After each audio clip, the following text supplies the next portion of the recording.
세계적으로 유명한 한국 영화와 드라마에는 눈에 띄는 공통점이 있습니다. 어려운 일에 맞닥뜨린 주인공에게 고민이 있을 때, 슬프거나 기쁘거나 감정의 변화가 생길 때마다 바로 초록병 음료를 마신다는 건데요. 이 초록병에 대한 궁금증이 커져가면서 전례없는 일들이 생겨나고 있습니다. 세계에서 가장 많이 팔린 술은 무엇일까요? 미국 음료 전문 매체 더 스피리츠 비즈니스가 발표한 세계에서 가장 많이 팔린 증류주 브랜드 탑10에서 놀라운 결과가 나왔습니다. 10위 바카디, 9위 로열 스태그, 8위 오피셜즈 초이스, 7위 엠페라도, 6위 탄두아이, 5위 임페리얼 블루입니다. 4위 스미노프, 3위 맥도웰 넘버원, 2위 지네브라 산 미구엘, 그리고 1위는 진로입니다. 전 세계 수많은 증류주 중 당당히 1위를 차지한 술이 대한민국 사람이라면 모를 수가 없는 진로라니 너무나 놀라운 일인데요. 진로는 2위와도 압도적인 판매량 차이를 보입니다. 그런데 이 순위에는 숨겨진 사실이 있습니다. 10위부터 2위까지는 매년 순위가 바뀌지만 진로는 이번 연도뿐만 아니라 지난 5년 내내 판매량 1위를 놓친 적이 없습니다. 또한 모든 브랜드가 코로나 시기 동안 가족과 함께 지내는 시간이 많아져 술의 판매량이 감소했지만 한국의 소주만은 코로나 시기에도 상승하는 판매량을 보인 것입니다. 우리나라 사람들이 많이 마셔서일까요? 그게 아니라 한국 드라마를 보는 외국인들이 늘어나면서 화면 곳곳에 등장하는 초록병을 보고 한 병, 두 병 사다 마시며 매출이 늘어나게 된 것이죠. 그 이전까지 우리나라에서 소주의 압도적 위세와 인기는 누구나 인정할 만큼 컸습니다.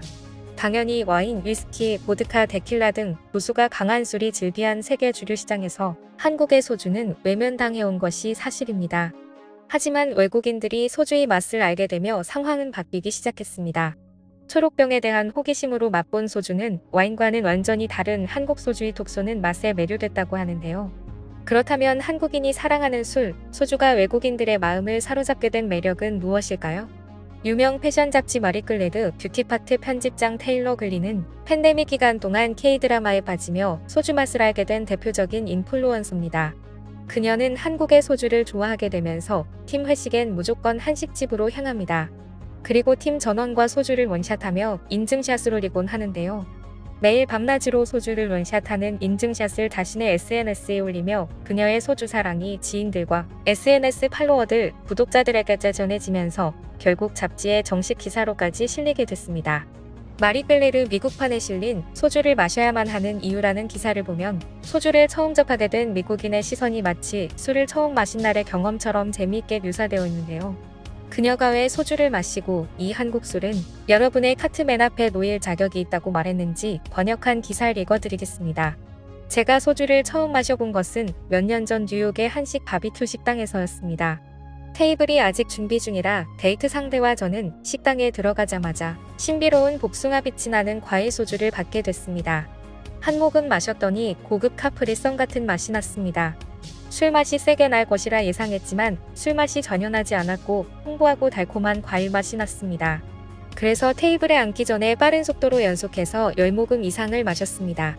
식사를 하면서 그 술을 몇 잔을 더 시켰습니다. 그리고 전 디저트가 기억나지 않네요. 그리고 2018년 서울 취재를 갔을 때 한식당에서 격식 있는 한정식 만찬을 먹게 됐습니다. 저와 동료 편집자들은 비빔밥을 먹으려고 기다렸는데 주최 측에서 맑은 액체가 든 병을 들더니 한 잔씩 따라줬습니다. 소주, 바로 그 술을 보자마자 저는 얼어붙고 말았습니다. 지난번 그 술을 마셨을 때처럼 독한 줄 모르고 홀짝홀짝 마시다가 필름이 끊기면 어쩌나 상상을 했죠. 하지만 조심스럽게 잔을 들고 마셨더니 전혀 다른 맛이 났습니다. 드라이한 술맛인데 꽃향기가 나는 것 같았습니다. 그건 정말이지 세상을 초월한 것 같은 경험이었습니다. 남은 식사를 하면서 그 술을 홀짝거렸습니다. 그리고 일어날 때 남은 술병을 챙겼습니다. 그걸 그냥 버리는 것을 참을 수가 없었거든요. 많은 외국인이 그렇듯이 나는 수세기나 되는 역사를 가진 한국 술 소주가 어떤 것인지 잘 몰랐습니다. 뉴욕의 한국식 고깃집 꽃의 주류 담당인 빅토리아 제임스는 소주는 1300년대에 한국에서 처음 만들어진 술이에요. 소주라는 말은 불에 태워서 만든 술이라는 뜻이에요. 알코올을 고온에서 증류한다는 뜻이죠라고 알려주었습니다. 제임스는 증류 과정을 화학약품으로 대신하는 녹색병 소주 대신 한국 전통 소주를 맛보라고 합니다. 부드러운 맛이 나는 이 술은 보통 쌀로 증류하며 알코올 도수가 16에서 45%로 다양합니다. 비교하자면 맥주나 와인보단 세지만 대부분의 보드카보다는 약합니다. 맛도 서로 다르지만 역사적으로 볼 때 자두 등의 맛을 넣어 알코올 맛을 다스렸다고 합니다. 소주는 음주감을 즐기는 밤에 어울립니다. 코리아타운에 소주를 마시러 가면 소주 애호가들은 재미있게 과일을 반으로 잘라 소주와 섞어 마시기도 합니다. 이처럼 한번 소주 맛에 빠져들면 헤어나올 수가 없다고 하는데요. 요즘 유행하는 것은 초록병 소주지만 국내산 쌀만을 증류해서 만든 원액으로 만든 우리 전통식 소주는 깊고 깔끔한 맛이 난다고 합니다. 기사에서 제임스가 말하는 이른바 불태운 술은 발효시킨 술을 증류시킨 전통 한국식 소주입니다. 증류주는 모두 그 지역의 발효주를 증류시킨 것으로 저마다의 특징을 지니면서 다른 이름을 가집니다. 한국이 전통적으로 한국의 쌀로 만든 술은 증류시키지 않고 그대로 마시면 막걸리나 동동주, 청주가 되고 증류하면 전통 소주가 되는 것이죠. 하지만 희석식 소주는 취향의 차이일 뿐 나쁜 것은 전혀 아닙니다. 우리나라 증류식 소주의 기원은 고려 말까지 거슬러 올라가지만 희석식 소주는 1965년부터 본격화했습니다. 당시 정부가 새로운 양국 정책을 통해 증류식 소주의 제조를 금지했기 때문인데요. 당시의 소주는 30도 알코올 농도를 가진 이른바 막소주였습니다. 1990년대 후반 낮은 도수의 소주가 유행하기 시작하면서 소주 회사들은 그야말로 사활을 건 도수 실험에 돌입합니다. 30도의 막소주에서 시작한 한국 소주가 전 세계로 수출되는 14도의 과일맛 소주를 만들기까지 50여 년 이상 온갖 도수 실험을 해온 결과입니다. 소맥이 20년이 넘게 유행하는 이유도 맥주를 통해 도수가 낮아지기 때문이죠. 2010년대 중반까지만 하더라도 김치는 먹어도 소주는 못 마시겠다는 외국인들이 많았지만 갑자기 소주까지 사랑하는 외국인들의 해외 뉴스가 늘어나는 것을 보면 놀랍기까지 한데요. 한국뿐 아니라 전 세계의 소비자들이 과일향 소주를 찾게 되는 이유도 낮은 도수와 부드럽고 향기로운 과일향 덕분이라고 합니다. 30도에서 14도까지 16도나 알코올 농도를 넘나들며 인기를 누려온 술이 전 세계에 소주 말고 또 있을까요?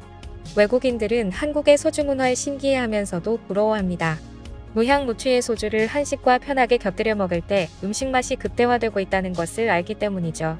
소주가 국민술인 우리나라는 맥주, 사이다, 레몬주스 등 여러 음료를 섞어서 색다른 맛으로 술을 즐기곤 하죠.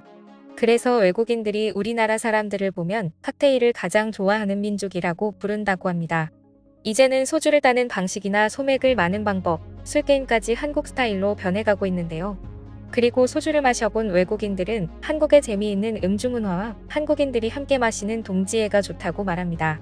많이 마시는 것이 아닌 어떤 것을 마시느냐가 중요한 외국의 MZ세대들은 한국 드라마에 자주 등장하는 초록병에 대한 호기심이 이제 전 세계 K소주 열풍으로 이어지고 있습니다. 우리나라의 술 문화를 세계인들이 잘 즐기길 바라며 오늘 내용은 여기서 마치겠습니다. 지금까지 꿀튜브였습니다. 오늘 영상이 도움되셨다면 구독과 좋아요 부탁드리고요. 앞으로도 꿀튜브 채널에 많은 관심 부탁드립니다. 감사합니다.